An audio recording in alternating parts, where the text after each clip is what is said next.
बारिश के खूबसूरत मौसम में वाटर लॉगिंग को लेकर सबसे ज्यादा खबरें गुरुग्राम से आती है कि यहाँ पर बारिश में हाल बेहाल हो जाते हैं। शायद आप भी ऐसा ही मानते होंगे। अगर आपका रिप्लाई हाँ में है तो आप बिल्कुल गलत है, क्योंकि वाटर लॉगिंग के मामले में दिल्ली एनसीआर का सबसे खराब शहर है और ऐसा हम नहीं बल्कि एक सर्वे में दावा किया गया है। अगर आप भी दिल्ली एनसीआर में रहते हैं तो हमारी ये रिपोर्ट खास आपके लिए है। क्या है इसके पीछे का मेन रीजन, अगर आप भी जानना चाहते हैं तो बने रहिए मेरे साथ। नमस्ते, हेलो, वेलकम। मैं हूं सुनैना सिंह और आप देख रहे हैं रियलिटी एंड रिपोर्ट्स 24/7। देश की राजधानी दिल्ली को जहां दिल वालों की कहा जाता है, वहीं बारिश के बाद हुए वाटर लॉगिंग ने यहां रहने वाले लोगों की परेशानी बढ़ा दी है।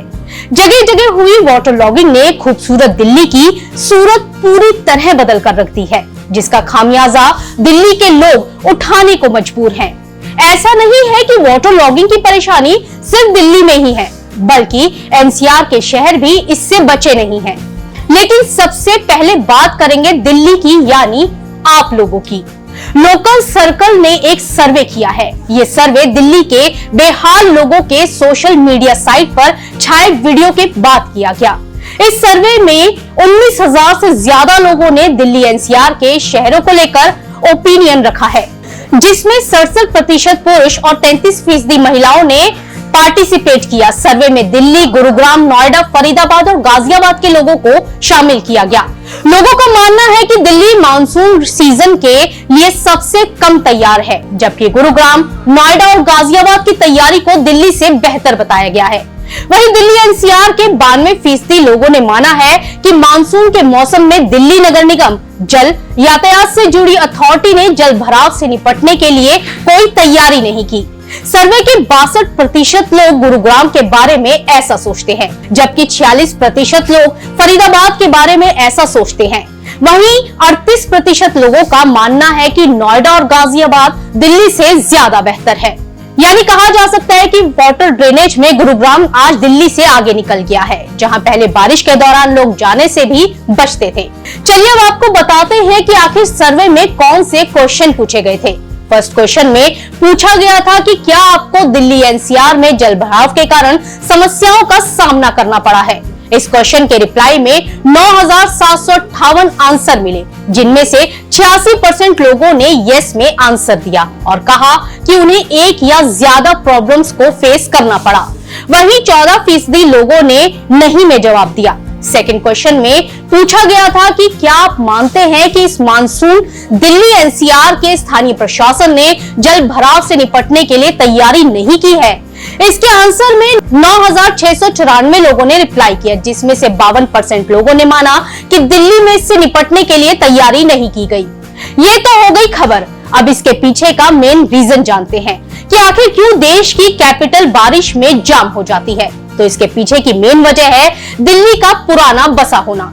दरअसल दिल्ली में घर मकान उस वक्त बने हुए हैं जब हम आजाद भी नहीं हुए थे। यानी दिल्ली में रियल एस्टेट के नाम पर जितना भी कंस्ट्रक्शन हुआ वो कई साल पुराना है। इसलिए दिल्ली में ज्यादातर एरियाज में वाटर ड्रेनेज की प्रॉब्लम है। वहीं अगर हम बात करें नोएडा की, तो बारिशों में वाटर लॉगिंग की सबसे कम शिकायतें नोएडा में है। ऐसा नहीं है कि बारिश में नोएडा में बिल्कुल भी वाटर लॉगिंग नहीं होती है। वाटर लॉगिंग होती है, लेकिन वाटर ड्रेनेज भी जल्दी हो जाता है।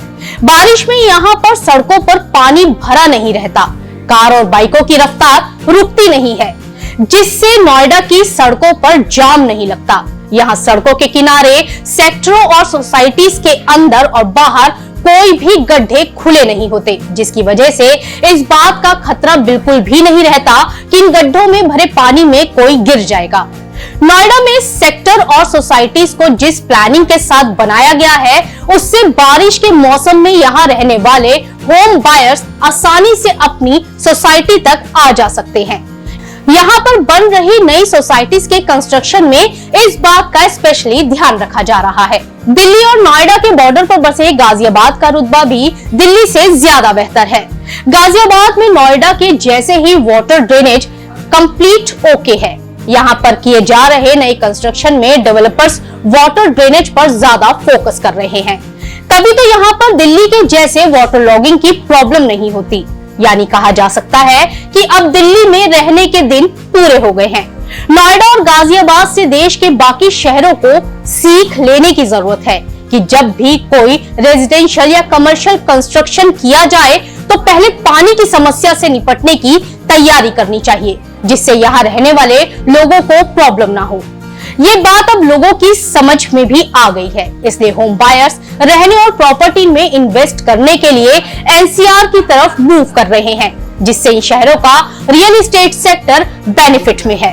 आपको हमारी ये रिपोर्ट कैसी लगी हमें कमेंट सेक्शन में जरूर बताएं। वीडियो को लाइक और शेयर जरूर करें और अगर अभी तक आपने हमारा चैनल सब्सक्राइब नहीं किया है तो इसे फटाफट से सब्सक्राइब कर लें ताकि हमारा कोई भी वीडियो आपसे मिस ना होने पाए। Till then take care.